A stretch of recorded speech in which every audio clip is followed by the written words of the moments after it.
drive, and pretending interest in the latest Hollywood news and gossip. Scoring an invitation and getting seen at parties of the rich and swanky was part of the business.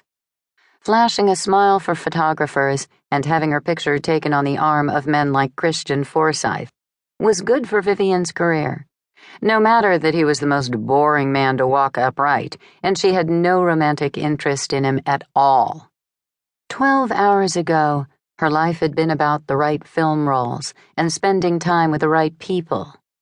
12 hours ago, she'd been playing the part of glamorous Vivian Leigh Rochet, actress, movie star, hot shit. Roll camera. Sarah's sudden appearance at the party should have tipped Vivian off that something was wrong, but she'd had a few too many cocktails on an empty stomach to give it a thought. If she hadn't been intoxicated, she might have noticed the worry in her assistant's blue eyes.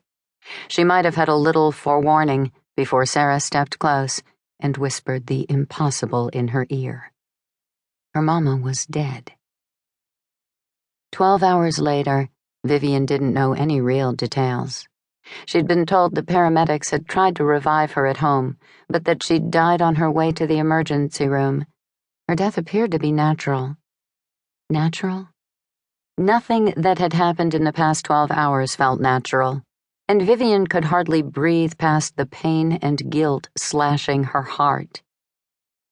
"I guess it sells more than the usual anorexic stories," said Vivian. Macy Jane Rochet was dead, and fake stories in gossip papers seemed so trivial, so stupid. There had been a time when no one had cared enough about Vivian Rochet to print her name, let alone make up entire stories about her. A time when she would have killed to get a mention in the tabloids and to see photos of herself splattered across magazine covers. Her mother was dead, and Vivian's life suddenly seemed stupid and trivial, and completely empty now. Before Sarah's sudden appearance last night, everything in Vivian's life had been so clear, so charted. She was a bright star blazing a trail toward mega-stardom. Now it was blurred, and her head was congested with pain and caffeine and booze. She could hardly think past her raw emotions, and so much had happened in the past 12 hours, she wasn't even sure if it was Sunday or Monday. It had to be Sunday. Maybe. "What day is it?" Without looking up, Sarah answered, "June 6th. Vivian reached into a red Kelly bag and pulled out a pair of sunglasses. She slid the black frames on her face and leaned her head back. That didn't really answer her question, but it had to be Sunday. She'd been at the party on Saturday night. Had that been just last night? It seemed like more time had passed since when she'd learned about her mama. Her mother had been kind and loving, delicate and beautiful.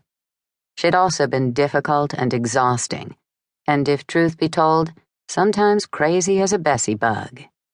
She'd certainly embarrassed Vivian more times than she could count, with her erratic highs and lows, her overblown elation one day and her utter despair the next, her huge dreams of a happily ever after and difficulty with men. The earth beneath her feet ebbed like the tides, changeable, predictable, and leaving those around her restless and worn out at the same time. But even when she'd been at her most difficult, she hadn't been difficult to love. Not for Vivian. Because no matter the highs and lows and instability, she'd always known that her mother loved her as no one else on the planet loved her. No judgments, no expectations, just warm and generous love from her wide-open heart. Macy Jane hadn't been perfect, but she'd done her best to take care of Vivian. When she'd fallen short, Vivian's Mama Roz stepped in. After Mama Roz died, Vivian took care of herself. She took care of her mama, too. It had been the two of them against the world. Together. Always. The Escalade took one of the last exits and headed into the heart of the holy city.